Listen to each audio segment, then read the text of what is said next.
Carole Aimé, Emmanuel Rota-Graciosi et Laurent Muller, bienvenue. Merci de votre présence. On est ravis de vous recevoir sur la chaîne DeepSight. C'est un média qui a été créé par les mines de Paris et PSL, qui donne le micro aux chercheurs travaillant sur des technologies de rupture, aussi appelées Deep Tech. À travers cette chaîne, on espère ainsi contribuer au transfert technologique en dehors des laboratoires, mais surtout, on espère vous donner à l'antenne envie d'entreprendre avec nos invités du jour. Comment vous allez ? Très bien, merci. Ça va ? Ça va. Super. Est-ce que vous pouvez vous présenter succinctement, je vais peut-être commencer par toi, Carole, directement, sur ton parcours en tant que chercheuse et où est-ce que tu en es aujourd'hui sur la technologie sur laquelle tu travailles, qu'on peut peut-être spoiler maintenant, qui s'appelle Sailorship. Tout à fait. Okay. Donc moi, je suis chercheuse au CNRS. Ouais. Je travaille au département de chimie de l'École normale supérieure.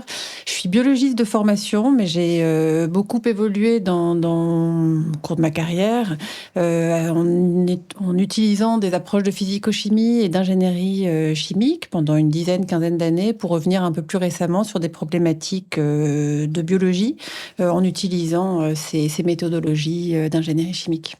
D'accord.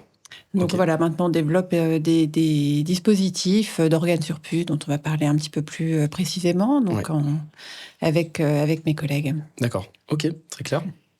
Manuel ? Moi, je suis ingénieure de formation. J'ai soutenu ma thèse en 2023 en biothérapie, biotechnologie. J'étais dans les laboratoires de recherche de l'armée et puis j'ai commencé un postdoc dans le laboratoire de Carole avec Laurent il y a 1 an et demi maintenant. Et donc on travaille sur les organes surplus dont on va vous parler plus précisément. Ouais, super. Merci beaucoup. Et Laurent ? Alors moi, je suis chercheur INSERM, biologiste, biologie cellulaire de formation. J'ai travaillé pendant une 20aine d'années sur des problèmes d'angiogénèse, de formation de réseaux vasculaires.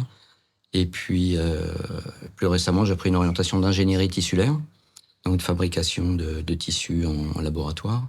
Et notamment, on avait développé un modèle de peau. Et c'est là que j'ai commencé à interagir avec Carole pour transposer ce modèle dans les devices, les dispositifs dont on va parler tout à l'heure, microfluidiques.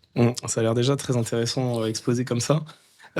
Justement, je vais vous proposer de parler, parce qu'on ne va pas teaser non plus trop longtemps la technologie sur laquelle vous travaillez, de nous présenter le plus simplement possible en quoi ça consiste et ses cas d'usage. Voilà, qu'est-ce qu'on pense ou imagine pouvoir en faire à terme, peut-être pas demain.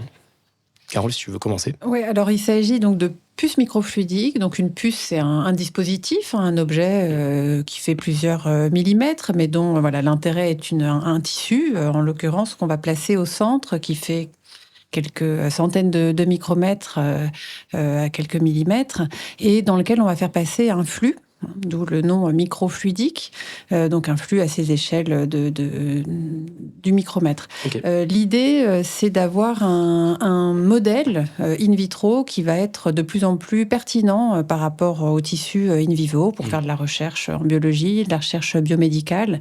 Donc on est dans des systèmes in vivo qui sont perfusés, on est sous perfusion en permanence. Donc l'idée, c'est par rapport à tout ce qui est des modèles in vitro traditionnels à 2 dimensions ou même à 3 dimensions statiques, d'être plus proche de la physiologie in vivo en faisant passer des fluides. Ok, qui du coup, j'imagine, implique tout un tas de difficultés de par le fait que c'est de la microfluidique. J'imagine que les comportements du fluide en tant que tel sont pas les mêmes qu'à notre robinet. Est-ce que du coup, vous avez des profils complémentaires tous les trois sur ces aspects ? Vous êtes tous les trois autant, on va dire, en maîtrise de ces sujets de fluidique, ou est-ce que vous avez des spécialités à travers déjà cette première brique technologique ? Alors, on a des profils tout à fait complémentaires. C'est complémentaire. Alors, c'est très pertinent à la remarque que tu fais, en particulier les fluides, effectivement, à l'échelle du micromètre. Alors, nous, on n'est pas des fluidiciens, il y a effectivement aussi tout un tas d'expertises. Je cherchais le nom du métier, donc en physique des fluides. Alors, nous, on n'a pas cette expertise, Okay. mais on est très complémentaires. Moi, j'ai rejoint le laboratoire de biomicrofluidique de l'École normale supérieure il y a presque 10 ans maintenant, où il y a toute une expertise, effectivement, en termes de microfabrication, parce qu'on utilise des technologies en salle blanche, donc dans des conditions très, très propres qui sont spécifiques.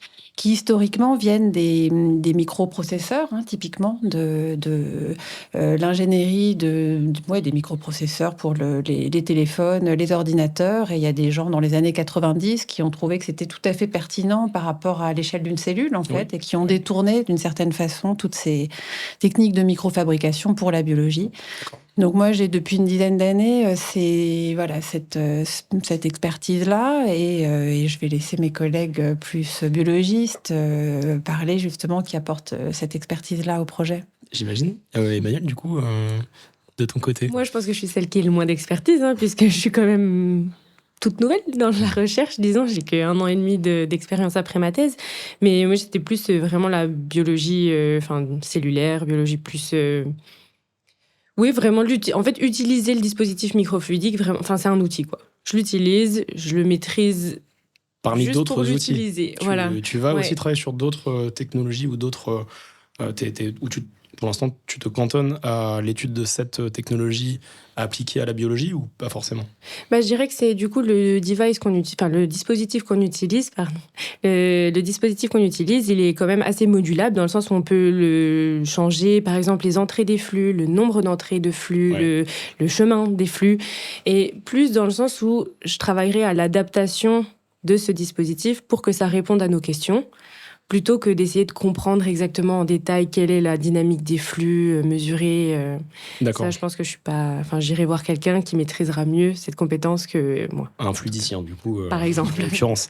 Et juste pour peut-être que les auditeurs se rendent compte un peu de ce à quoi ça ressemble, ça fait quelle taille à peu près une puce de microfluidique? Ça a quelle dimension? Alors, je dirais que c'est un spectre qui peut être assez large. Il y a des puces microfluidiques avec des canaux qui ont des dimensions vraiment de l'ordre du micromètre, quelques micromètres dans la chambre. Il y a des nanofluidiciens, même, notamment au département de physique de l'ENS. Il y a une grosse expertise à ce niveau-là. Nous, on est vraiment sur des tissus assez épais et on est vraiment sur des applications plutôt médicales, même pas de single cell en biologie, sur des cellules uniques. Oui. On est déjà sur des systèmes qui sont assez complexes et assez gros. Donc, on est centaines de micromètres jusqu'au millimètre, grosso modo. Donc, on est sur des puces, nous, qui sont assez grosses, mais on a du micron au millimètre, je dirais, en fonction des applications, des laboratoires. Donc ça, c'est la granulométrie de ce que vous allez étudier à l'intérieur. La pucelle en tant que telle, c'est un device, un dispositif du coup qui peut faire quelques centimètres, j'imagine, sur lequel vous venez brancher tout un tas de fluides et vous allez simuler des effets de cisaillement, Tout à fait. Ouais, ok. Donc ça, j'invite la communauté à regarder sur Internet. Peut-être taper directement, je sais pas, en mots-clés, ce serait puce microfluidique ou organe sur puce ou... Alors nous, dans notre domaine, c'est vraiment les organes sur puce, parce qu'on est à l'échelle de l'organe. C'est pour ça qu'on est plutôt de l'ordre de plusieurs centaines de microns. Idéalement, c'est vers ça qu'on tend, contrairement aux gens qui sont sur de la cellule unique ou qui font des études à des échelles plus petites. Mais nous, c'est vraiment organe sur puce. Et du coup, effectivement, on peut avoir des puces assez grosses, en fait. Ok. Hyper intéressant. Laurent, de ton côté, est-ce que tu viens donc, j'imagine, en support aussi du travail d'Emmanuel? Oui, moi, comme je disais, j'ai beaucoup fait. Je faisais de la biologie vasculaire, donc il y a effectivement une composante fluidique importante. En même temps, j'ai toujours travaillé in vitro. Donc, parce que c'est une grande famille, le travail in vitro. Il y a ceux qui font que du in vitro et ceux qui font jamais de in vitro, c'est ça? En biologie, oui, il y a un peu de monde. D'accord. Et en vasculaire, c'est assez complexe parce que c'est vrai que la composante fluidique est indispensable. Et ce n'est que récemment qu'on a pu atteindre ça, obtenir ça. Et l'intérêt du système qu'on utilise serait de pouvoir perfuser à la fois les vaisseaux, donc d'avoir un flux sanguin, de mimer un flux sanguin, mais aussi de mimer un flux interstitiel. On a une puce qui est assez élaborée quand même par rapport à ce qu'on voit d'habitude sur les organes sur puce, avec deux systèmes de perfusion indépendants. Un qui va permettre de reproduire ce flux interstitiel du tissu, et un qui permettra d'inclure dans ce tissu un flux vasculaire. Donc flux interstitiel, est-ce que tu peux nous détailler ce que c'est? Le déplacement des liquides dans un tissu, qui est extrêmement faible, mais qui va être, selon les tissus, plus ou moins important, avec des forces de cisaillement quand c'est à la surface de certaines. Dans le liquide, tu ranges quoi? Il y a principalement de l'eau, des sérums Alors, en l'occurrence, mais ça, Carole en parlera beaucoup mieux que moi, on a un modèle qui vise à reproduire à la cavité intrapéritonéale. Et donc, il y a un flux de liquide qui est immergé dans cette cavité, qui va avoir des forces de cisaillement à la surface du tissu, qui est assez original dans l'organisme. Et puis sinon, il y a les forces de cisaillement vasculaire, bien entendu. D'accord. Ok, très clair. Tu disais que ça avait été possible récemment par l'avancée technologique de la puce en tant que telle. Quelle a été justement la découverte majeure de ces dernières années sur ce type de technologie ? Il y a eu un grand pas de fait sur la capacité qu'on avait à simuler ça en puce ? Il y a deux aspects. Il y a un aspect qui a été la capacité de micro-fabriquer des canaux artificiels et de les perfuser et de mettre dans ces canaux des cellules endothéliales, donc de mimer un vaisseau. C'est relativement artificiel, mais ça permet de paterner et de créer des points de branchement, etc., de contrôler, et notamment pour des fluidiciens, c'est assez important, de pouvoir contrôler les trajets et donc de modéliser les flux. Il y a un autre aspect qui sera d'obtenir par l'auto-assemblage des cellules elles-mêmes des vaisseaux, où là, on contrôle beaucoup moins, voire pas du tout le patterning, mais par contre, on a quelque chose de physiologiquement un peu plus relevant. C'était quoi la vraie barrière technologique avant ? Qu'est-ce qui fait qu'on a pu passer ce cap là dans les dernières années ? Il y avait des freins sur la fabrication d'un matériau en particulier, sur l'assemblage qui était peut-être trop fin, trop technique ? Au niveau vasculaire, ce qui a beaucoup changé, c'est que tout ce qui était fait en flux avant, c'était une monocouche de cellules à plat sur laquelle on faisait passer un liquide. Ouais. Donc on était quand même extrêmement limité, d'une part en reproduction du contexte physiologique, et puis d'autre part en variation de flux qu'on pouvait imposer. Ok. Ça a été un grand pas. Et puis après, toute la partie fabrication des fluides, là, je vais laisser la parole à Carole qui saura beaucoup mieux exposer ces progrès-là. Je pense que d'une manière générale, c'est un peu schématique peut-être, mais il y avait des enjeux à la fois en termes de fabrication, parce qu'il y a eu quand même pas mal, et il y a toujours beaucoup d'enjeux, notamment, mais on va pas rentrer là-dedans parce que c'est pas des choses en plus sur lesquelles on s'est trop penché, mais tout ce qui concerne aussi les apports en oxygène, par exemple, donc la perméabilité, contrôler des matériaux à l'oxygène, ça c'est encore des choses qui sont en développement. Donc, il y a sur l'utilisation des matériaux, comment les mettre en forme, la biocompatibilité. Enfin bon, il y avait des questions assez spécifiques en termes de fabrication.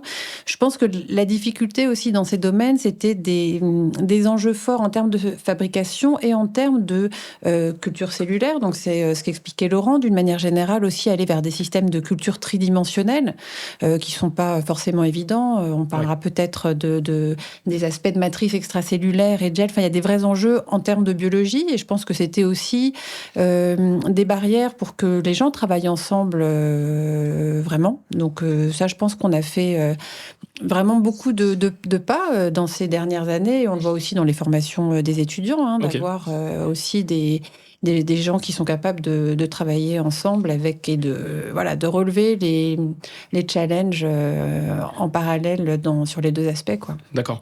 Et les avancées technologiques, en l'occurrence, là, elles ont été principalement pourvues par l'ENS, ou c'est une avancée internationale ? Non, internationale. C'est une collaboration, il y a plusieurs labos qui contribuent beaucoup, mais j'en doute pas. Non, il y a des très gros leaders, notamment aux États-Unis, à Harvard, à Boston. Ça, c'est des gens qui ont été très, très pionniers dans les années 90. Au niveau français, il y a quand même un certain nombre de groupes. Et pour parler pas que de l'ENS, mais en tout cas de notre environnement, on a la chance d'avoir l'Institut Pierre-Gilles de Gênes juste à côté, qui est Institut Pierre-Gilles de Gênes pour la microfluidique, et qui réunit des physiciens, des biologistes, des chimistes autour de la microfluidique. Je vais pas citer tout le monde parce que c'est un coup à en oublier, mais l'idée, c'était justement de pouvoir développer vraiment de façon vraiment efficace toutes ces thématiques en associant les différentes expertises. Donc, on a des vrais biologistes, des vrais physiciens, des vrais chimistes qui mettent ensemble toutes ces expertises. Et voilà, c'est un institut qui a une quinzaine d'années, quelque chose comme ça. Et je crois que c'était assez intéressant de ne pas faire un institut par expertise, mais plutôt une dynamique dans cette... Par cas d'usage et par... Oui, et donc je pense que ça... localement, en tout cas, à Paris, et puis au niveau national, c'est quand même, effectivement... C'est fréquent de monter des instituts multidisciplinaires ? Je crois pas, mais je voudrais pas... J'ai pas l'impression non plus. Mais je crois pas que ce soit assez... je crois pas que ce soit fréquent. Après, il y a d'autres... Il n'y a pas que Paris, en France. Il n'y a pas que Paris. Il y a Lille, Strasbourg, Grenoble... Il y a quand même des... Passe le bonjour à toutes les autres villes de France. Mais c'est vrai que c'est pas. Enfin, j'ai pas l'impression d'en avoir beaucoup rencontré. Après, j'ai pas du tout votre connaissance évidemment du milieu de la recherche, mais j'ai l'impression que c'est encore difficile de faire travailler. Effectivement, on travaille encore pas mal en silo. Comment d'ailleurs vous, entre vous trois, vous travaillez? Est-ce que vous avez des points, on va dire, où vous allez bosser pendant peut-être en tunnel pendant quelques semaines sur votre spécialité, et puis vous revenez faire un petit check avec les autres copains des autres spécialités pour dire bah, regarde ce que moi j'ai vu, est-ce que ça peut t'aider, de quoi tu as besoin pour la culture extracellulaire ou autre? Comment vous travaillez, comment vous collaborez ensemble au sein de l'équipe? Au début, c'était beaucoup comme ça, puisque moi, j'étais pas dans le même laboratoire. J'étais au Collège de France, ouais. Quand on a commencé cette collaboration pendant les 3-4 premières années.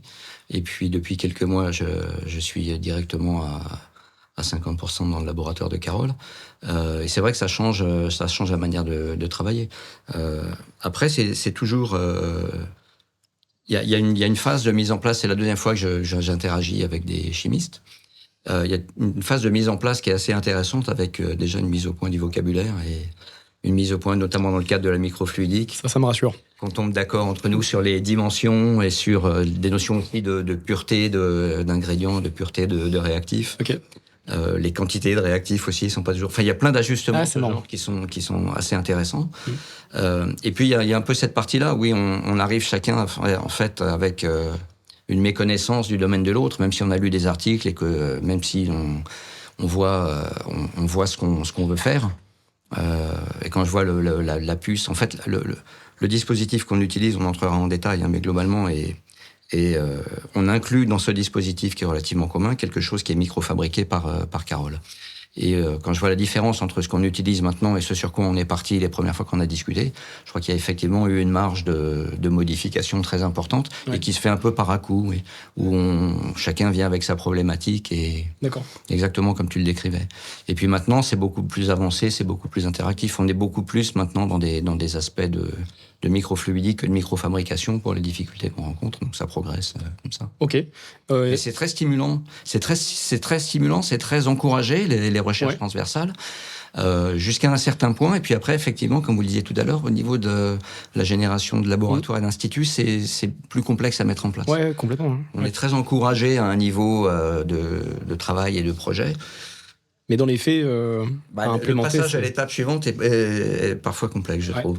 Toi, Emmanuel, comment tu l'as ressenti, comme tu sors en plus des récentes maintenant dans le marché de la recherche, comment tu l'as vécu cette synergie? Et est-ce que de ton point de vue, tu penses à, je sais pas, des évolutions qui seraient plausibles à court terme sur des partenariats ou autres? Comment tu vois la suite déjà, de ces travaux? C'est quelque chose qui est quand même relativement récent, cette transversalité entre les différents domaines, puisque avant, en tout cas, j'avais quand même l'impression, mais même encore à l'école, on va avoir un cours de physique, un cours de chimie et un cours de biologie. Et c'est quand même assez compliqué de les faire communiquer les uns avec les autres, ou en tout cas, je vois pas de lien clair, alors qu'en fait, même les maths, on les utilise dans tout. La physique, on va l'utiliser... Enfin, en fait, tout est interconnecté, mais je trouve que même à l'école, en tout cas, je trouve ça super compliqué de trouver des connexions puisqu'on nous les enseigne pas.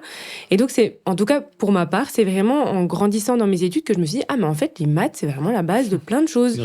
Alors qu'avant, je me disais, mais en fait, c'est pénible d'apprendre un théorème parce que je vois pas d'application, les maths, c'est abstrait, alors qu'en fait, pas tant que ça. Et du coup, je trouve qu'en ça, c'est super chouette, la transversalité. Et pendant mes études, pendant mon école d'ingénieur, je sais qu'ils ont quand même pas mal insisté sur ça, sur le fait qu'il y a quand même pas mal de technologies, en tout cas de ruptures, qui vont être développées aux interfaces entre chimie, biologie. Perso, c'est entre chimie et biologie. Et donc, ils valorisaient quand même beaucoup cette transversalité. Après, effectivement... Ils le valorisaient, mais comme dit Laurent, c'est-à-dire dans les mots, mais concrètement parlant... moi, du coup, c'était une école. Est-ce que tu as vu des dispositifs d'interconnexion avec d'autres établissements de recherche? En fait, ils vont le valoriser en disant on est une école de chimie avec une formation de biologie. Et donc, on a refait un master de biologie. Mais du coup, le master de biologie, on va le faire dans une autre école.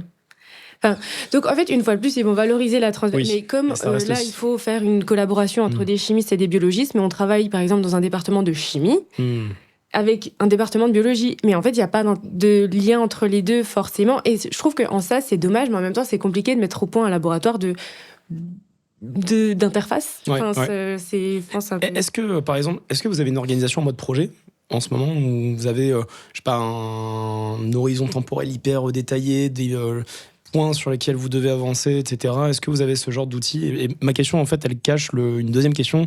C'est est-ce que c'est ce genre d'approche un peu managériale d'entreprise, quoi, qui peut aussi peut-être plus facilement ramener les gens autour d'une même table parce qu'on a une structure qui est hyper claire. Voilà, donc 2 questions en une. Je sais pas si peut-être Carole, tu veux essayer. Je dirais que oui, à partir du moment où les choses ont commencé à bien marcher, à se concrétiser, où on a voulu aussi valoriser nos recherches et on s'intéressait à la propriété intellectuelle, tout ça, ça a fixé quand même des cadres, des calendriers. Ça, je dirais qu'on a, surtout pour les aspects de valorisation et de maturation, des calendriers. Après, toute la partie qui est plus exploratoire et recherche, on a un calendrier. Hein. Ça part pas dans tous les sens, mais c'est un petit peu plus ouvert. Plus macro. Les échéances sont plutôt macro que micro. On va pas regarder à la semaine. On regarde la semaine, mais je dirais que si à des temps courts, c'est hyper structuré, on sait ce qu'on fait, mais c'est plus à des temps longs, voilà, on ouvre les questions et on essaie d'y répondre. Donc, on se structure au quotidien dans les expériences, mais on n'a pas vraiment on a moins d'échéances à long terme, je sais pas, mais à moyen terme, je dirais, c'est plus, je dirais quelque chose comme ça, mais donc là, on est un petit peu entre les deux, avec un calendrier qui est un petit peu plus strict et structuré dès qu'on se projette sur des aspects de valorisation, et un petit peu plus ouvert quand on est sur les aspects de recherche. Enfin, voilà. Ok, parce que c'est vrai qu'en entreprise, on a un peu ces mêmes sujets où il y a souvent énormément de volonté de faire collaborer des unités qui travaillent sur des métiers très différents. Et enfin moi en tout cas de ma perspective, j'ai l'impression qu'on a du mal à aller au bout de cet exercice tant qu'on vient pas poser finalement des projets un peu des baby steps, des tout petits projets un peu court terme, mais qui vont permettre de cranter les gens dans le projet. Et donc souvent on voit des volontés qui restent bloquées un peu au niveau strat. Je sais pas, je veux faire collaborer la partie fluide avec la partie énergie, et puis en fait tant qu'on n'a pas vraiment ce calendrier un peu détaillé fin, on a du mal à y aller, quoi. Mais donc ça m'intéressait de voir si de votre côté vous aviez rebondir aussi sur la question précédente, mais qui recoupe un peu. Je dirais que au début on collaborait, maintenant on collabore plus. Je veux dire, on travaille vraiment ensemble au quotidien. Enfin, je veux dire, c'est pas je fais mes choses dans mon coin et puis quand la semaine prochaine j'en discute avec Emmanuel, avec Laurent. Là, je veux dire, on a chacun nos expertises, mais on travaille ensemble. Et moi, je pense déjà avant que Laurent rejoigne physiquement l'équipe, mais d'autant plus depuis qu'il a rejoint l'équipe. C'est quand même quelque chose qui est très, très fluide et de l'ordre du quotidien, quoi. Okay. Et juste, j'y pense maintenant et comme ça, c'est fait.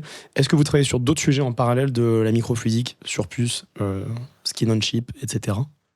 Un tout petit détail quand même. Tout à l'heure, je disais que pour cette interface entre les deux, on est peu soutenu. Mais c'est vrai que ce que Carole vient de dire me rappelle quand même que j'ai commencé à venir au laboratoire par ce programme du CNRS qui incitait, qui s'appelle Itinérance, et qui incitait justement des séjours, donc au début de 10% de temps, maintenant de 50%, de biologistes dans la chimie. Donc il y a quand même quelques mises en place. Et c'est vrai que le fait... Mais biologie-chimie, du coup, c'est vraiment ce partenariat particulièrement? Non, c'était 2 instituts, je crois. Directement. On s'est pas trop intéressé à la question, parce que nous, c'était chimie et biologie. Mais voilà. D'accord. Ah oui, c'était chimie. C'était quand même itinérance chimie. Ouais, mais le fait de pas, et c'est par rapport à ce que Carole disait, la différence entre une collaboration et un travail ensemble, en fait, c'est un espèce de continuum, mais la présence physique est super importante, quoi. Parce que quand on aborde des problèmes avec une réunion même si c'est tous les mois, et souvent moins souvent, on n'aborde pas du tout le problème de la même manière que si effectivement 3 fois dans la semaine on peut aller à la paillasse avec quelqu'un d'autre et voir directement les choses. Ouais. Donc il y avait quand même ce point institutionnel, complètement d'aide. Et du coup, vous êtes totalement en capacité de bosser à 100% sur ce projet Sailorship, où vous devez, de par quand même vos appartenances différenciées initiales, fournir un travail sur d'autres sujets. Comment vous êtes challengé là-dessus? C'est une toute petite parenthèse. Pas forcément challenger, mais moi, en l'occurrence, je suis à cheval sur un autre laboratoire où je fais de l'ingénierie tissulaire. Oui. Donc, j'ai des approches qui sont tout à fait proches de ce qu'on fait en microfluidique, D'accord. mais sans tout le côté miniaturisation et microfabrication. Ok. Donc, ça reste assez proche. C'est des objectifs de recherche complètement différents, mais qui se rejoindront peut-être un jour aussi. Hein. L'idée est aussi de pouvoir appliquer ces autres techniques d'ingénierie tissulaire à la microfluidique. C'est ça qui est chouette dans cette interface. Très bien. Hein. C'est que le progrès dans un domaine ou dans l'autre ouvre des portes. Les perspectives, ouais. Emmanuel, toi, de ton côté, t'es pareil, plein temps sellership pour l'instant? Oui. Ouais. Oui. Ok. Moi, je suis plein temps sellership. Et Ok. pour rebondir quand même sur l'organisation, en tout cas, pour être postdoc dans le labo, je me considère quand même chanceuse parce qu'on fait par exemple des réunions hebdomadaires. Des réunions hebdomadaires sur le projet. Et je trouve que c'est quand même vraiment chouette et que ça stimule et que ça permet d'avancer sa structure. Parce que sinon, c'est vrai qu'il y a des choses, on dirait, ouais, bon, je vais peut-être laisser un peu traîner, quoi. Ouais. Et là, non, en fait, on arrive quand même ensemble à gérer les prix, à prioriser ce qui nous... Finalement, c'est un travail d'équipe, quoi, ce qui nous intéresse... Ouais. Enfin, on met un ordre de priorité. Je te rassure, j'en ai pas plus. Hein. En entreprise, c'est une semaine. Hein. Donc, ouais, c'est... Ok. Je trouve que c'est bien. C'est quand même pas mal. C'est hyper structurant. Ouais. Et Carole, je sais pas si tu voulais rebondir là-dessus sur le côté plein temps sellership. Non, je dirais qu'il y a une cohérence thématique. Hein, donc, même les questions qu'on peut aborder en dehors des systèmes de puces ont vocation à être intégrées dans la puce, parce que l'idée de la puce est d'avoir quelque chose qui est de plus en plus pertinent. Mais on s'intéresse, Laurent, à la vascularisation, un peu tous aussi à la matrice extracellulaire. Donc, on peut l'étudier en dehors, mais ça reste une cohérence thématique assez forte. Et pour parler tu parlais de skin on chip en particulier, sellership, c'est skin on chip, parce que c'est vrai que c'est un petit peu avec le système PO que ça a commencé, mais il se trouve que ça marche très bien, et du coup on s'intéresse aussi à d'autres organes sur puce. Donc on est aussi en dehors de la puce, mais sur la puce, on est aussi en dehors de la peau. Ouais, d'accord, intéressant. Donc un peu partout au final. Intéressant. On a pas mal d'activités. Ouais, non, c'est bien, ça permet aussi, j'imagine, d'avoir des petites antennes sur d'éventuelles perspectives. C'est nécessaire. Dans ta question, tu disais à un moment, est-ce que vous devez, est-ce que vous avez à retravailler quand même sur les choses que vous faisiez avant? C'est vrai que dans la recherche publique, on ne doit rien. Personne. On est quand même très très libre. Donc on est libre de faire que de la puce ou pas que de la puce. On a un certain nombre de contraintes en termes de financement de la recherche. Hein. Donc la liberté, elle est conditionnée au fait qu'on trouve de l'argent. Financements qui eux-mêmes sont fléchés en fonction un peu des résultats du labo. Des résultats du labo, des enjeux sociétaux. Bon, je voudrais pas trop... Il y a une petite contrainte, voilà. C'est vrai que c'est un grand sujet sur lequel on pourrait... On est quand même fondamentalement libre. Hein. On ne doit rien en termes de thématique à personne. Disons que tu peux par contre t'auto-contraindre pour maximiser ta performance en tant que chercheur et la performance financière de ton labo. Elle est là sans être là, quoi. Oui, on a intérêt à être un peu critique vis-à-vis de notre activité, et tout à fait. Ouais, c'est la triste réalité, effectivement. Mais j'en profite pendant que tu as la parole, Carole, pour te demander, est-ce qu'aujourd'hui, vous avez atteint des jalons de R&D notables? Est-ce que vous avez des résultats qui sont hyper intéressants sur lesquels vous pouvez communiquer? Même si, évidemment, tout peut être coupé au montage ici, mais je préfère le préciser. Voilà. Où est-ce que vous en êtes aujourd'hui ? Aujourd'hui, on a des résultats, je crois, très intéressants, où on a effectivement des dispositifs sur puce tridimensionnels qui sont tout à fait innovants par rapport à ce qui existe dans les laboratoires et sur le marché, de modèles de derme sur puce en particulier, vascularisés, et avec l'aspect innovant en particulier de nos systèmes, le fait qu'il n'y a pas de matériaux, biomatériaux exogènes, donc de l'extérieur. C'est vraiment les cellules qui construisent leur environnement. Exogène, parce que les alternatives sont, par exemple... Des gels, typiquement. Des gels. Des gels, dans le meilleur des cas, des gels qui sont faits à partir des Ouais. molécules biologiques, Ouais. typiquement le collagène. D'accord. Donc, qui sont des matériaux qui sont tout à fait intéressants. Et mais donc tu fais ta croissance cellulaire dans le gel directement, c'est ça? Alors, en général, c'est ce qui est fait. On a des gels, on met des cellules dedans et les cellules s'organisent dans le gel. Pourquoi le gel? C'est pour assurer la structure physique, c'est ça, des cellules? Ouais. Un tissu, en fait, c'est une matrice extracellulaire qui soutient et permet d'organiser des cellules. Ok, parce que quand tu fais de la croissance cellulaire, par exemple, dans une boîte de pétri, donc les boîtes toutes plates, là, Ouais. pour le coup, il n'y a plus de sujet de structure, elles sont Alors, en deux aplaties. dimensions, on Voilà. fait de la recherche très intéressante, mais pas pour avoir des systèmes physiologiques intéressants. C'est ça. Donc là, la difficulté, c'est que comme vous êtes en 3D, faut également garantir la pérennité structurelle de l'ensemble, quoi. Tout à Si fait. j'ai bien compris. Ok. Donc, on passe de la boîte de pétri en 2D au système 3D. Où les gens utilisent beaucoup justement des hydrogels qui visent à mimer cette matrice dans les tissus. Ok. Et nous, notre changement de paradigme, mais c'est des approches qui existent quand même, je laisserai Laurent en parler, c'est lui qui est le spécialiste de ces approches de feuillets cellulaires où les cellules recréent elles-mêmes leur matrice. Donc on est sur des approches qui sont encore plus physiologiques. D'accord. Et ça, voilà, Laurent, tu veux peut-être en parler. C'est des travaux qu'il a fait il y a quelques années. Et l'enjeu, c'était de les mettre dans des dispositifs sous flux et miniaturisés. Voilà. Non, c'est effectivement l'idée on comprend de plus en plus l'importance du micro-environnement biologique. Ouais. On comprend de plus en plus que prendre un hydrogel, donc ça peut être effectivement des polymères naturels, ça peut être des hydrogels synthétiques qu'on va modifier pour essayer d'enrichir et de garder des fonctions d'adhésion cellulaire ou de dégradation et de remodelage, etc. Mais on se rend compte que dans tous les cas, le principal composant qui reste aussi long qu'aura été la culture, ça restera le biomatériau qu'on a utilisé. Sauf dans certains cas où on utilise des biomatériaux complètement dégradés, des situations un peu particulières. D'accord. Mais ces biomatériaux, aussi sophistiqués soient-ils, ne vont jamais mimer ni la complexité de la structure, ni la richesse de la composition de la matrice d'un tissu, quel qu'il soit.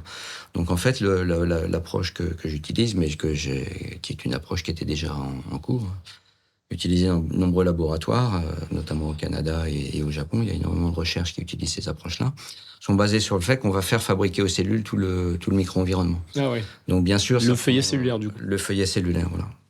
C'est des temps de culture qui sont beaucoup plus importants, beaucoup plus longs, mais on va avoir une capacité de reproduire le micro-environnement du compartiment en question tout à fait intéressante. Et on va pouvoir arranger ces différents feuillets en les superposant, les restructurant les uns par rapport aux autres, et comme ça mimer donc en l'occurrence pour ce qui est de la peau, on a le derme qui a 2 compartiments, l'épiderme qui est au-dessus, et on va pouvoir mimer ces trois couches, apporter à certaines des couches plus de, par exemple, vaisseaux sanguins, ce qui sera le cas dans la face supérieure du derme, apporter des spécificités sur d'autres types cellulaires. On peut complexifier comme ça. D'accord. Donc il y a une approche qui consiste à le faire par impression 3D, Ouais. où on va contrôler ce qu'on met. Mais là, on est à nouveau soumis à la présence d'encre biologique.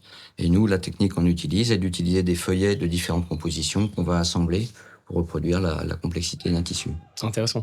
Et à quel point vous avez la certitude que ce feuillet cellulaire est parfaitement similaire à un feuillet cellulaire qu'on aurait dans notre bras? Alors, on a des techniques d'analyse. La première, dans le cas de la peau, il y a des spécificités structurales de chaque couche de la peau sur l'organisation de la matrice. Là, on a caractérisé ça. Il y a également des spécificités de réseau vasculaire.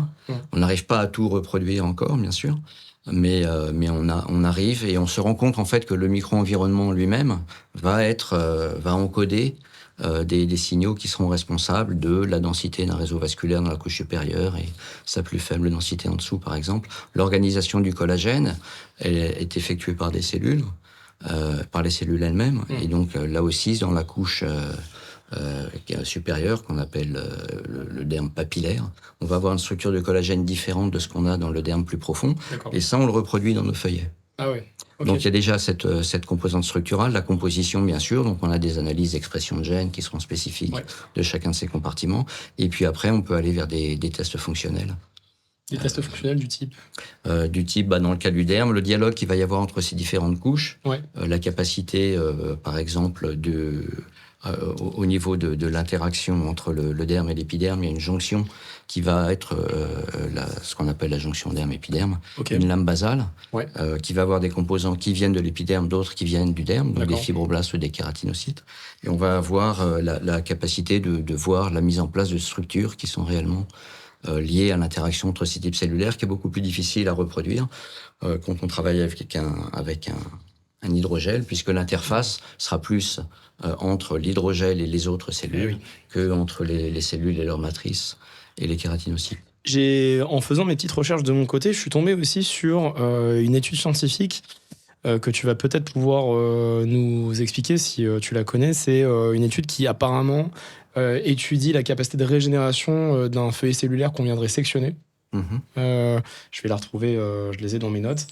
C'est une étude de Moreau et al. Acta Biomateriala de 2024. Voilà, donc ça c'est Adèle était mon étude en thèse et c'est mon travail en fait. D'accord. Donc je devrais. Donc oui, par exemple, alors en test fonctionnel, quand on veut, la régénération va être très importante. La réparation de plaies, la cicatrisation sont des problématiques très importantes. En l'occurrence, très souvent, les études qui sont faites in vitro, quand on fait une plaie, donc c'est pas seulement une section, c'est vraiment prendre on va dire l'équivalent d'une biopsie. On utilise des biopunch pour prélever ces tissus. La plupart des travaux qui sont menés vont consister à injecter un biomatériau, dans la ponction qu'on a faite. Et donc, la capacité de régénération va être guidée par ce biomatériau et va pas correspondre au processus naturel. Dans le modèle qu'on utilise, on a justement la capacité, d'une part, de faire non seulement une plaie profonde et pas seulement superficielle, mais aussi de regarder la régénération du tissu en l'absence de biomatériaux. Et donc, en l'occurrence, dans cette étude, on avait montré qu'on reproduisait les différentes étapes tout d'abord la formation de l'épiderme, ensuite la formation notamment d'une matrice intermédiaire qui va permettre la colonisation par les fibroblastes et surtout la revascularisation de la zone. Donc on peut reproduire toutes ces étapes. Et ça, c'était sur de la microfluidique aussi? C'était sur des puces? Alors non, ça c'est ce qu'on est en train de transposer en microfluidique. Ah oui, d'accord. Voilà.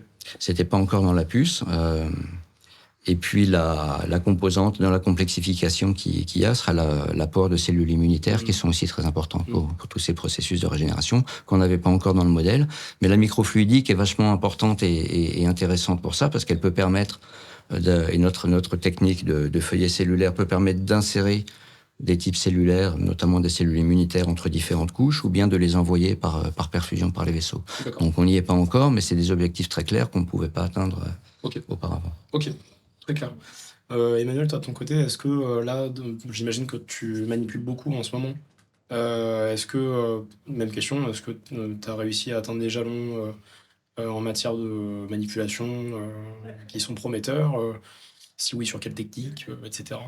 Je pense qu'on progresse, ça c'est indéniable. Mais toujours sur les... En fait, c'est la même technique qu'on va optimiser. On va essayer d'avoir une matrice plus épaisse, on va essayer d'avoir des vaisseaux mieux agencés. Et en fait, c'est toutes des choses qui paraissent un peu simples, mais qui au laboratoire vont prendre un peu de temps, puisque ce sont des cultures longues, ce sont des cultures de 3, voire au minimum 3 semaines. Donc en fait, à chaque fois qu'on veut optimiser, il faut attendre les 3 semaines de fin d'expérience. Mais je pense qu'on a quand même bien progressé dans le sens où on arrive à faire ce que disait Laurent, un feuillet, réussir à empiler un deuxième feuillet par-dessus. Et en fait, ces feuillets, il y a des réseaux vasculaires à l'intérieur, donc il y a vraiment comme des vaisseaux. Et quand on les superpose, les réseaux arrivent à se connecter. Donc en fait, on réussit avec 2 feuillets différents à ne créer qu'une seule entité à la fin. Donc toujours dans l'objectif de se rapprocher encore plus de la physiologie humaine, quoi. Ça, comment c'est possible? Ça paraît presque fou. C'est un peu magique. C'est-à-dire que tu as des feuillets dans lesquels, finalement, l'information, elle est...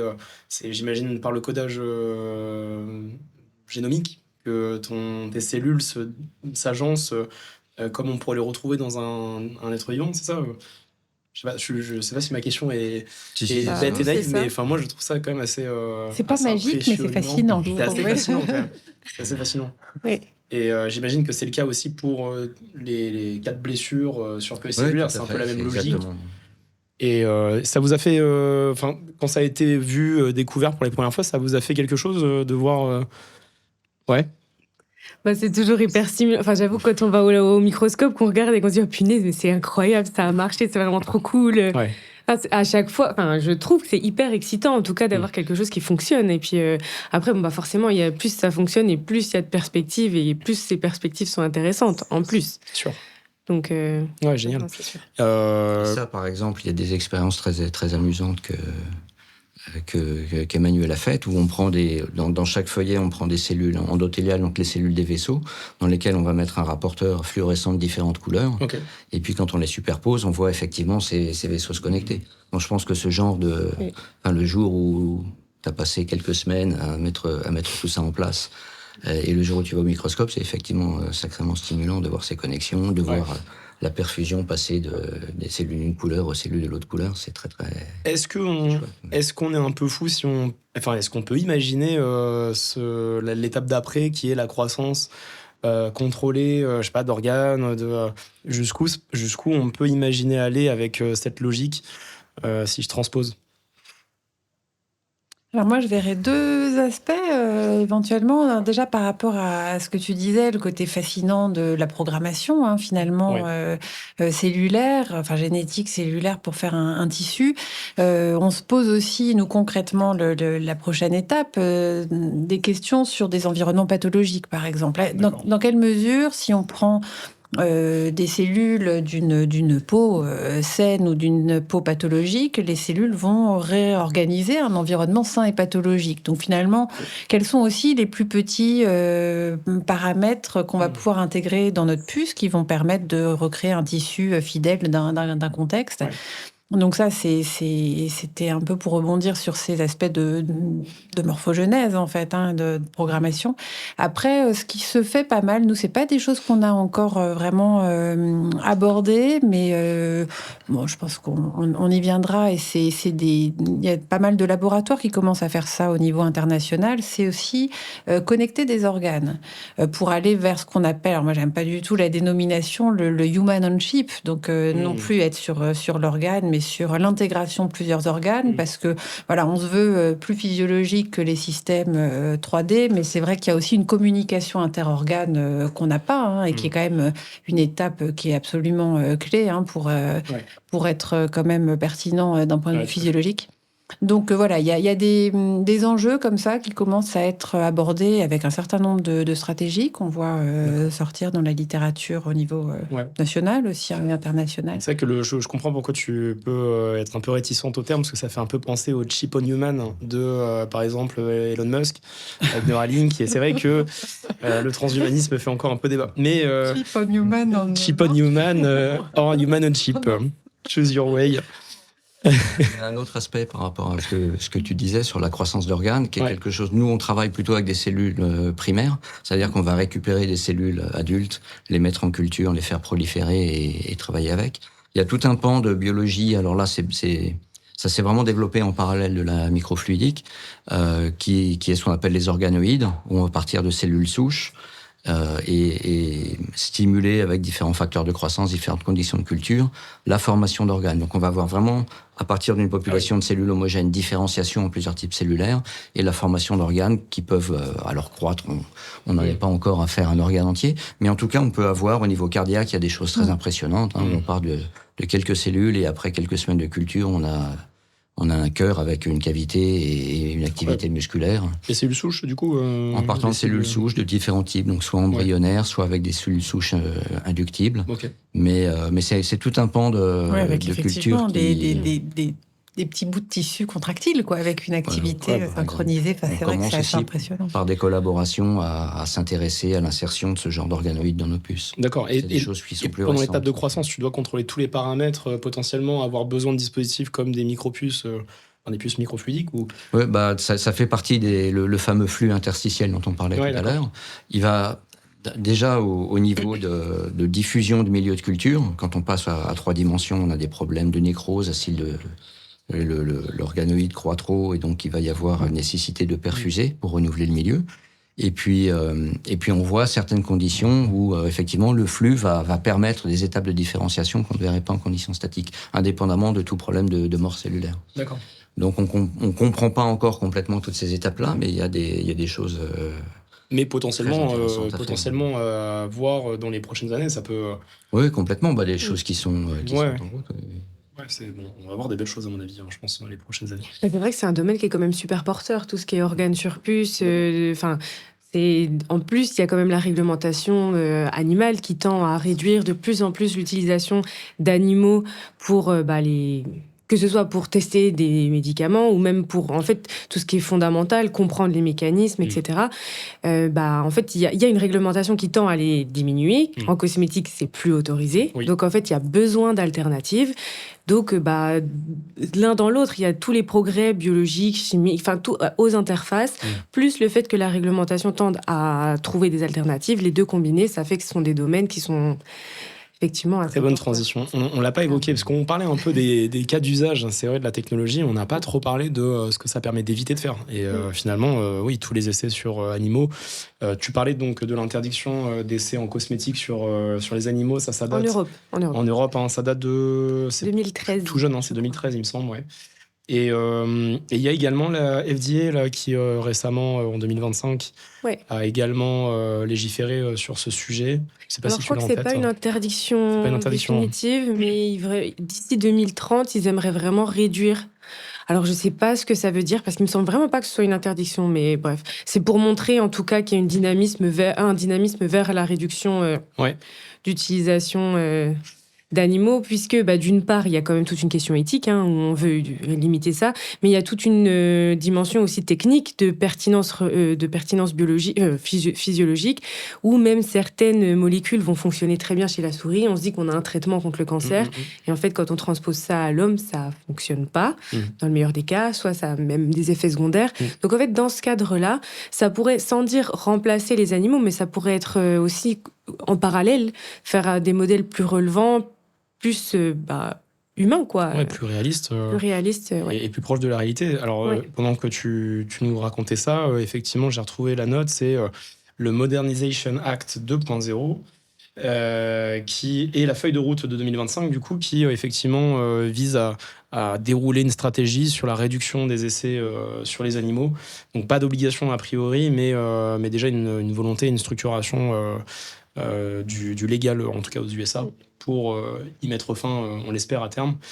Donc voilà, c'est des applications qui, en plus d'aller chercher l'efficience, permettent aussi d'aller résoudre certaines problématiques éthiques et animales, quoi. Ce que je vous propose, c'est qu'on regarde aussi un petit peu, je ne sais pas si vous pouvez nous parler un peu de la collaboration entre laboratoires, parce que là, on a pas mal parlé de ce que vous faisiez tous les trois. Et moi, j'aimerais comprendre un sujet qui impacte beaucoup le transfert technologique, la capacité à passer de l'autre côté entrepreneurial. C'est les tentatives d'espionnage, la concurrence entre laboratoires, la propriété intellectuelle.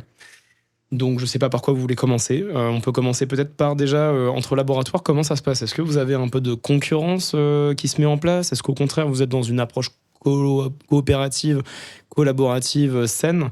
Mais dans ce cas, comment se fait le passage après, côté entrepreneurial, si tout le monde est copain, qui monte sa boîte en premier ?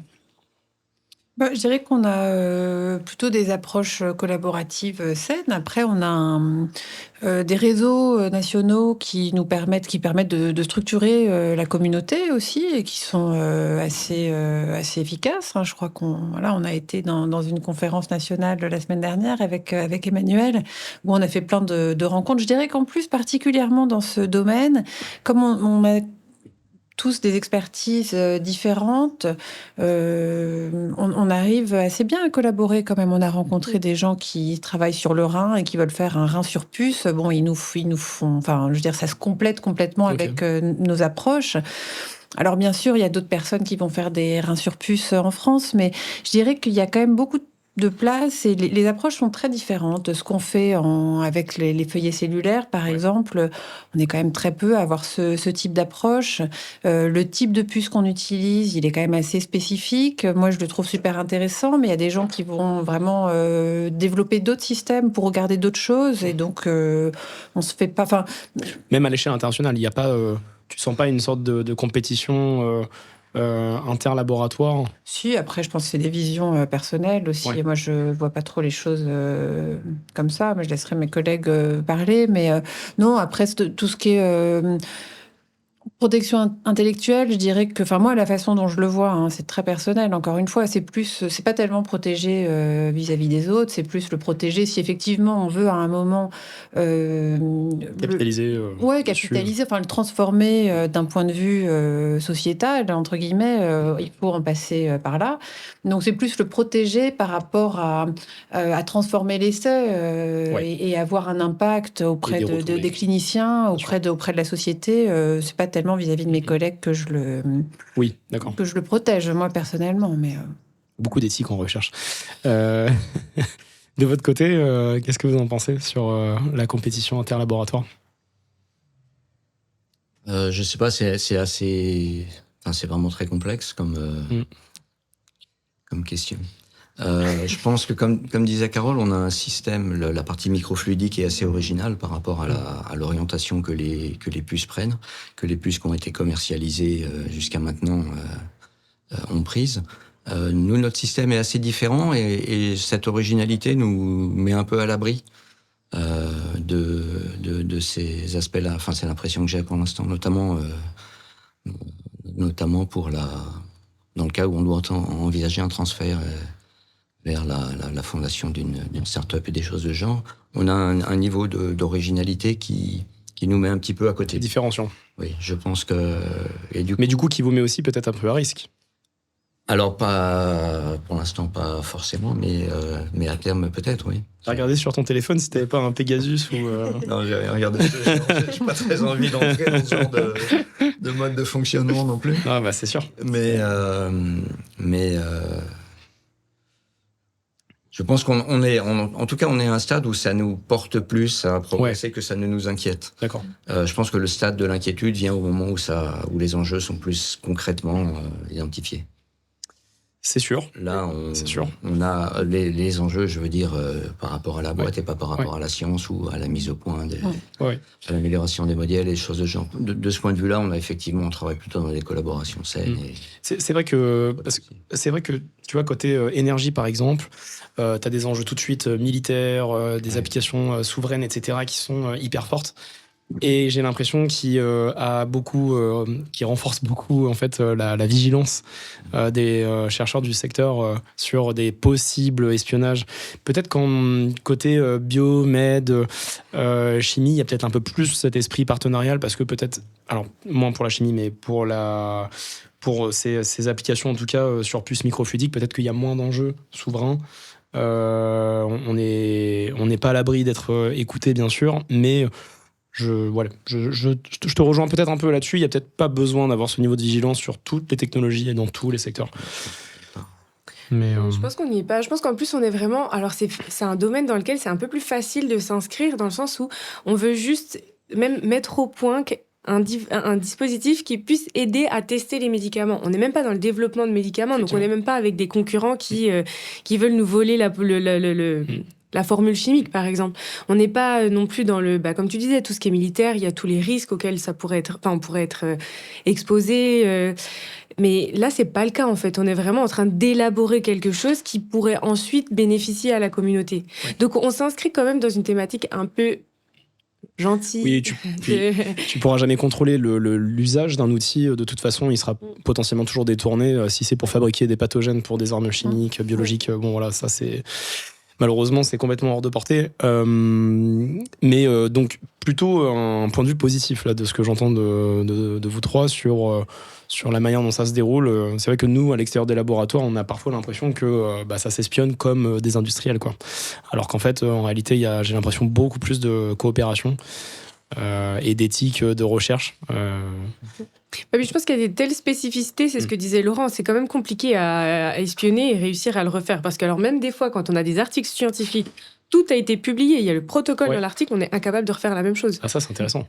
Donc... Et c'est fréquent? C'est vraiment fréquent C'est pas fréquent quand même. d'avoir du mal à reproduire Ça devrait en pas. tout cas, ça devrait pas. Mais en tout cas, c'est dur parce qu'il y a un savoir-faire Incroyable. qui finalement met du temps à s'acquérir, à s'apprendre. Là, il faut aller sur place, il faut être un visiting researcher. Oui, par exemple, mais il y a des enjeux qui, d'une certaine manière, nous protègent. Là, je me dis, même si quelqu'un vient espionner, alors... Qu'est-ce qu'il va en faire de cette puce? Mais qu'est-ce qu'il va en faire? Il faut qu'il ait toutes les installations pour refaire, déjà.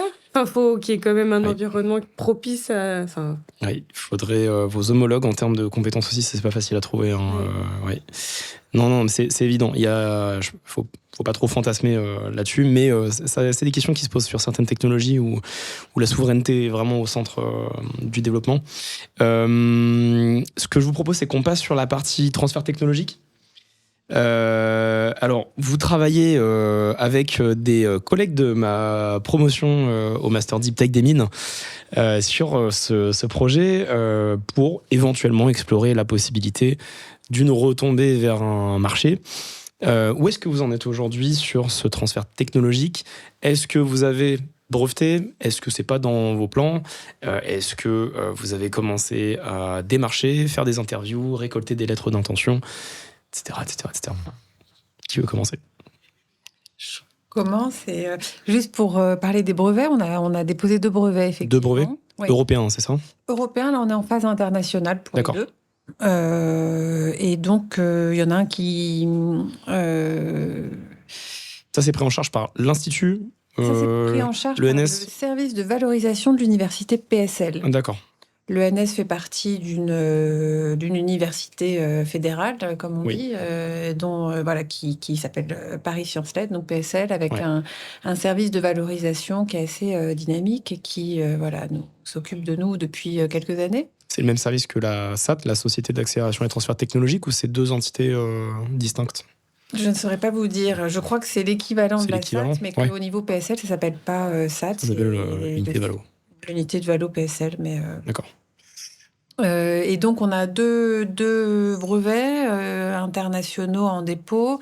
Un qui protège tout l'aspect microvascularisation sur puce pour l'étude de l'angiogenèse ou pour la vascularisation de tissus sur puce. Et l'autre qui est vraiment sur la partie feuillet cellulaire et peau sur puce. Ok.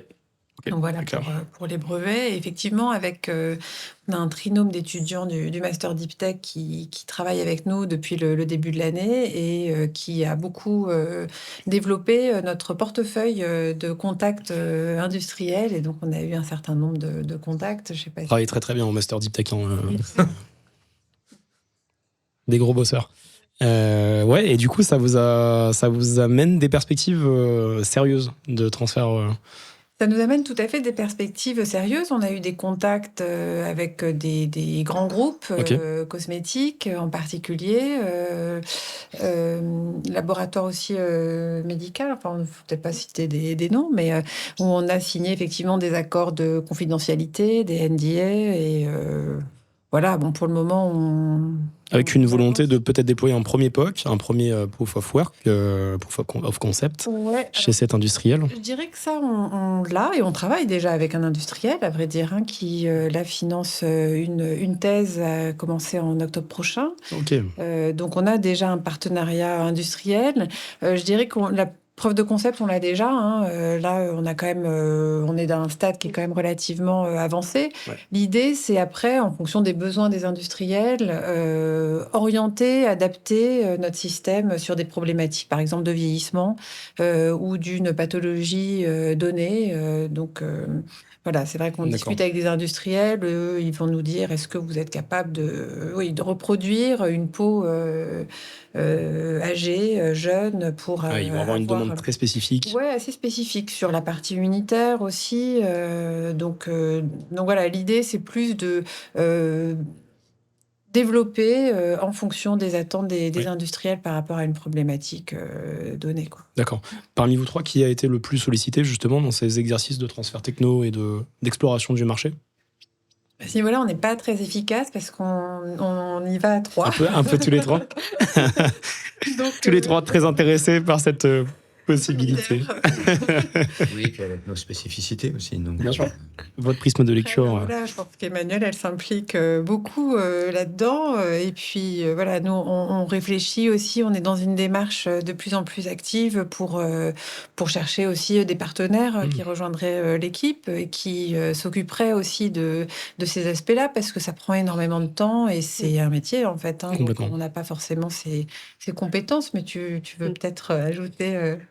Mais pour rebondir sur cette équipe de 3 étudiants des mines, je pense que là où ils ont été vraiment très forts, c'est déjà nous faire prendre conscience de la puissance de la technologie qu'on avait.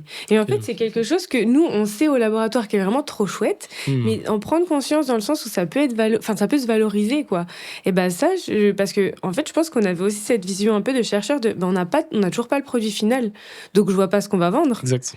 Alors qu'en fait, c'est un raisonnement qui s'amorce déjà bien en amont, même avec des potentielles collaborations avec des industriels, etc. Et tout ça, en tout cas, moi, je n'avais pas conscience, je me rendais pas, je me sentais trop petit, quoi. Ouais. Je me disais, bah non. Ça paraît loin, ça paraît Oui. très très loin le produit final.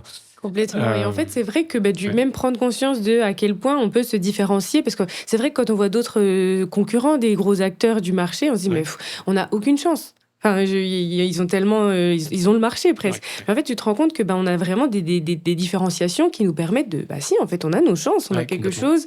Et en ça, je trouve qu'ils ont été vraiment chouettes. Et puis même d'avoir dégoté des interviews avec ces industriels, même en ça, en fait, on se dit, si les industriels sont un peu intéressés, c'est qu'il y a quelque chose. Donc c'est un mécanisme qui, en tout cas, a été, pour ma part, bien amorcé grâce à ce master, et je pense que c'est aussi l'objectif. Tout à fait. Il y a d'ailleurs, je fais un petit clin d'œil à un des 3 collègues de ce groupe qui, effectivement, a réussi à avoir au téléphone comme ça des personnes assez haut placées au sein d'un industriel que je ne citerai pas, en y allant un peu au culot, c'est-à-dire à envoyer des mails sur des adresses mail en se disant j'ai arrobase et puis je connais la suite, je vais essayer nom, point, prénom. Et puis, en fait, comme ça, au culot, ça a suscité l'intérêt des receveurs, qui a permis effectivement de leur dégoter des beaux rendez-vous. Ouais. Donc, franchement, ils ont. Et est-ce que ces 3 justement protagonistes seraient intéressés pour rejoindre l'aventure ? Est-ce que vous avez déjà échangé de ces éventualités avec eux ? En tout cas, pas concrètement. Pas concrètement. C'est des éventualités qui se discutent. Voilà. Ok. Mais... Et vous, en dehors de ce projet, pour la structure, pour le transfert technologique, de quoi vous avez besoin à très très court terme ? Dans les horizons 6 mois, on va dire, jusqu'à fin 2026, c'est quoi la top priorité en matière de ressources humaines pour vous accompagner dans ce transfert ? C'est un profil plutôt CEO, c'est un profil plutôt CTO, Là, je pense que c'est très relatif à nos envies à chacun, chacun. Mais moi, j'aurais tendance à dire qu'il y a besoin de ressources humaines parce qu'il y a besoin de construire une équipe entrepreneuriale, du coup. Parce que là, en fait, niveau scientifique, je pense que la question est plus de se poser on n'a pas à se poser la question de est-ce qu'on est bien fourni. Voilà, j'ai l'impression en tout cas. Mais oui, c'est vraiment composer une équipe entrepreneuriale avec quelqu'un qui soit motivé pour porter ce projet vraiment... comme un CEO, jusqu'au bout. Ouais. Et vous avez, vous 3, déjà échangé sur justement le partage de la valeur entre vous 3 et la structure, la future éventuelle structure qui serait montée, ou pas ? Est-ce que vous restez, typiquement, c'est un peu la question classique, c'est est-ce que vous restez scientifique consultant pour la future startup, ou est-ce que vous y mettez un pied ? Est-ce que ça a été discuté avec l'ENS, parce que c'est quand même des sujets, je pense, un peu structurants. Voilà, où en sont les discussions actuellement ? Alors, on nous explique effectivement qu'il faut prendre cette question très au sérieux et rapidement, en nous expliquant un peu les enjeux. Tout n'est pas encore personnellement très très clair. Ce qui est clair par contre pour moi, c'est en termes de dédier une partie de mon activité à cette valorisation et éventuellement la création d'une start-up, par exemple, ce serait plutôt un concours scientifique, quoi. Donc D'accord. pas du tout de rôle de CEO ou ce genre de D'accord, choses. d'accord. Parce qu'effectivement, il y a de plus en plus de chercheurs qui, pour des raisons malheureusement financières, se retrouvent à aller faire un part-time en start-up, où c'est vrai, les retombées sont parfois assez lucratives pour eux. Et c'est un modèle, moi personnellement, à titre tout à fait personnel, que je trouve hyper intelligent parce que ça permet justement aux chercheurs d'aller peut-être chercher des fonds du marché auquel il n'a pas le droit à travers son laboratoire, et surtout de rester connecté aux besoins derrière, d'avoir un feedback assez rapide sur peut-être des axes prioritaires de recherche. Parce qu'en consultant son marché, il se rend compte que là, il y a vraiment une demande très forte sur cet axe-là. C'est un modèle auquel vous pourriez souscrire éventuellement, ce genre de modèle un peu hybride? Je ne sais pas si le concours scientifique en fait partie ou non, justement pas trop. C'est un petit peu en retrait par C'est rapport plutôt en à- retrait pour moi. C'est du moment que tu n'as pas vraiment de capital dans la structure et que tu n'as pas pris une part d'equity, à mon sens, D'accord. tu vas être bien sûr plus aguerri sur les sujets du marché que celui qui ne l'aura pas fait Ouais, du tout. ouais. Mais tu n'auras probablement pas la même implication non plus sur son déploiement, quoi. Donc je ne sais pas si... et d'ailleurs, est-ce que l'ENS le fait régulièrement? Est-ce que vous avez autour de vous des chercheurs qui ont fait ce genre de move? Il y en a, mais je dirais qu'ils sont plutôt... Enfin, il y en a, hein, c'est clair. Mais la majorité, moi, de ceux que je connais, ils sont plutôt dans 10%, quoi. Dans 10% et du concours D'accord. scientifique, typiquement. Mais Ok. je ne sais pas comment vous voyez, vous, hein. Je pense qu'il y a deux profils quand même assez différents. C'est les chercheurs qui ont des postes de permanents Oui, tout à versus fait. les postdocs qui ont des postes de non permanents et qui, Complètement. eux, seraient quand même, je pense, plus intéressés par des postes Ouais. dans la start-up, quoi. Parce Oui, que... oui. Oui. Pour le coup, moi, j'ai des cas de postdoc qui, au bout du deuxième, ont dit bon, là, ça commence à faire. Ouais, voilà. Je pars en start-up, quoi. Donc, oui, c'est sûr que pour un chercheur titulaire, c'est plus compliqué peut-être de libérer, d'aller dans ce genre d'aventure. C'est peut-être un peu moins évident. Laurent, je sais pas ce que t'en penses. Non, moi je suis tout à fait d'accord avec ce que Carole et Emmanuel ont dit. Ouais. Et je me vois pas du tout partir dans ce genre d'activité. Je D'aventure. pense que c'est vraiment un autre métier. Donc, conseil scientifique, bien Ouais. sûr, ça, il y a absolument aucun doute. Ouais. Mais partir, sans aller directement à la recherche de fonds, mais même à l'interface entre la science et ces aspects-là, c'est pas du tout l'orientation que je souhaite avoir. Par contre, c'est vraiment très stimulant et très gratifiant d'avoir travaillé sur quelque chose et Il y a des retombées. de voir ça pouvoir être diffusé et donner lieu à une entreprise ou en tout cas à une diffusion autre que juste la collaboration scientifique. Ça, c'est vraiment très chouette. Ouais, complètement. Mais c'est... Alors, la technologie aujourd'hui, vous n'avez pas acté sur un business model. C'est-à-dire, est-ce que vous la vendez? Est-ce que c'est l'industriel qui vient faire ses tests chez vous?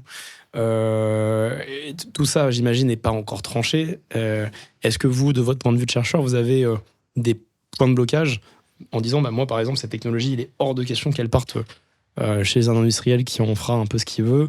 Je veux en garder la propriété, je veux en garder la maîtrise.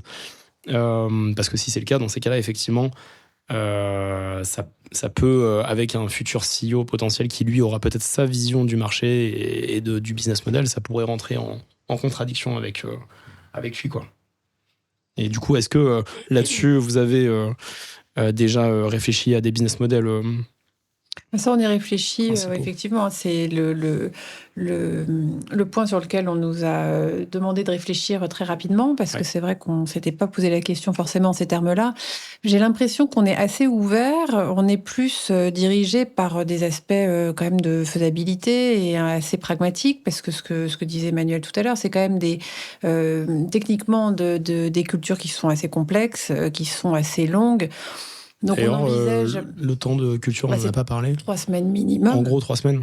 Alors, pour certains industriels, nous, on pensait que c'était quelque chose de bloquant parce qu'il y a un coût associé aussi. Ouais. Une culture pendant 3 semaines, c'est pas gratuit, donc ça coûte plus cher que sur un jour.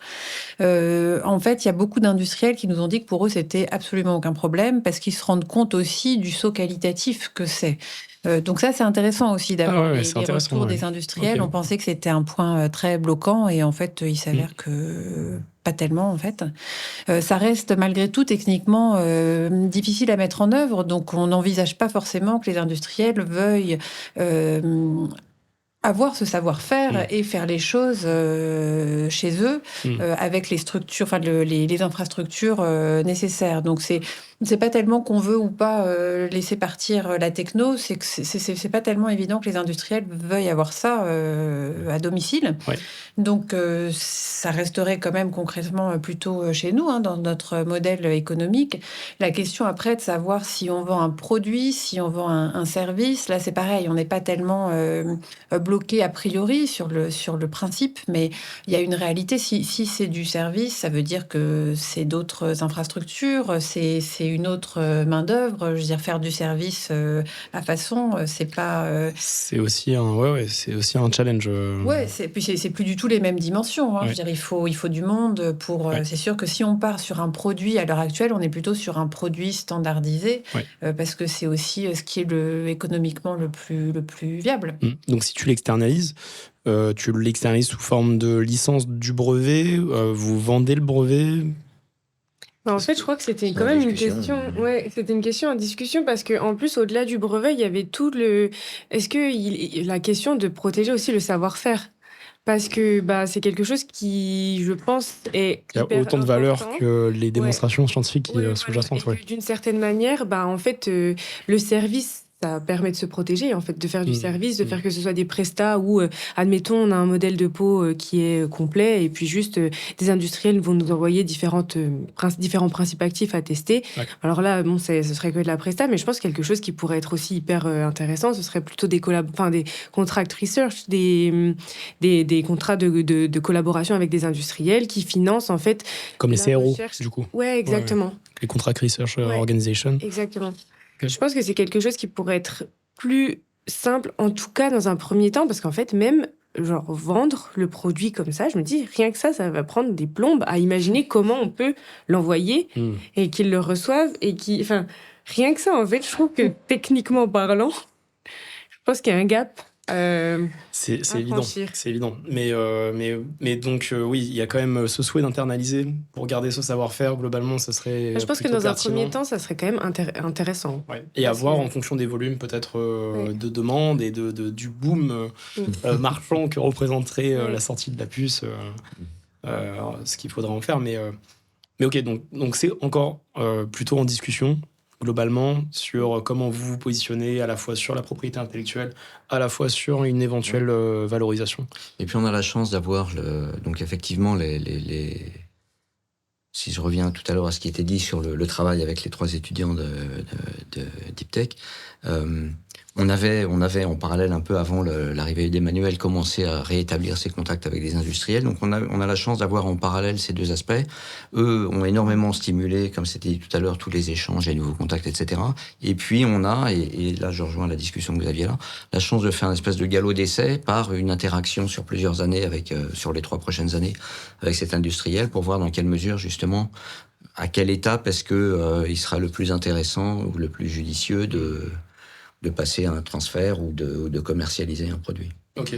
Donc c'est bien d'avoir ces 2 approches en parallèle, je pense. Ok. Pas mal de chance pour ça. J'imagine que vous avez beaucoup travaillé avec Claire Tagon, du coup, en valorisation PSL, qu'on salue d'ailleurs. Et moi, j'aimerais vous poser la question globalement en France, parce que PSL, évidemment, fait un superbe travail en matière de transfert technologique. Mais en France, globalement, qu'est-ce que vous en pensez ? Est-ce que vous avez des points de comparaison avec ce qu'on peut faire à l'étranger ? Je pense évidemment aux États-Unis, qui sont connus pour aller très très vite sur le transfert techno. Sur le sujet de la valorisation, est-ce que... moi, de mon côté, j'ai effectivement eu... pas mal de retours sur le fait que le système des SAT, donc des sociétés d'accélération et transfert technologique, en France, était assez peu efficient, très contraignant, très encadré, et pouvait ralentir encore plus les échéances en matière de transfert technologique, sachant que la Deep Tech est déjà empathie déjà sur cette problématique de vitesse, puisqu'on a tout un tas de sujets liés à nouvelles technologies, dit nouvelles réglementations, dit nouveaux marchés, etc. Donc tout ça prend beaucoup de temps. Et en plus de ça, on aurait, je ne l'ai pas expérimenté, mais on aurait cette problématique de vitesse également au sein des sociétés de transfert technologique. Je voulais rapidement avoir votre avis à chaud là-dessus. Non, moi, j'ai vraiment pas d'opinion de comparaison avec des pays étrangers et de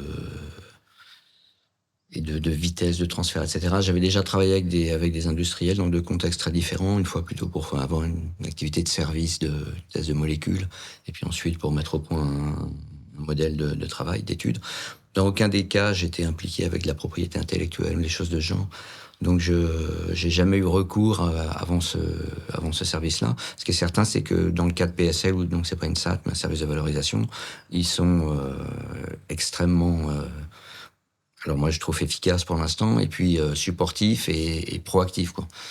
Donc c'est vraiment un très très bon environnement localement.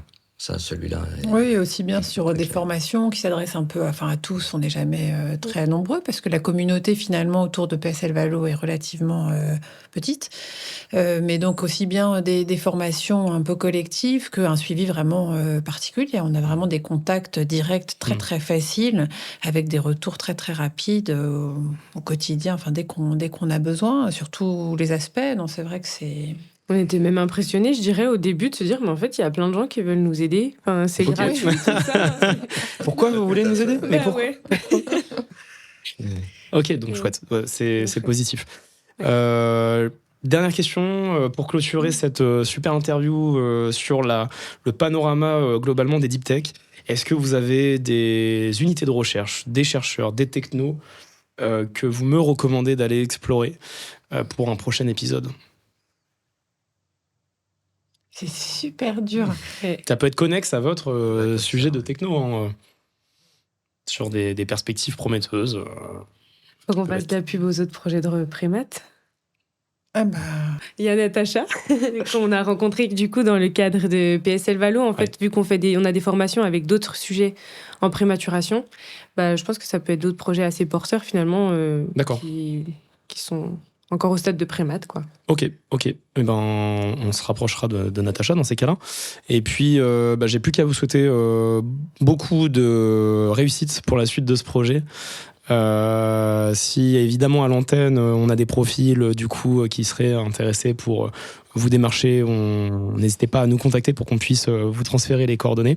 Et puis j'ai plus qu'à vous souhaiter une bonne journée à toutes et tous, et merci encore Laurent, Emmanuel et Carole. À très vite et abonnez-vous. Merci à toi. Merci. Merci.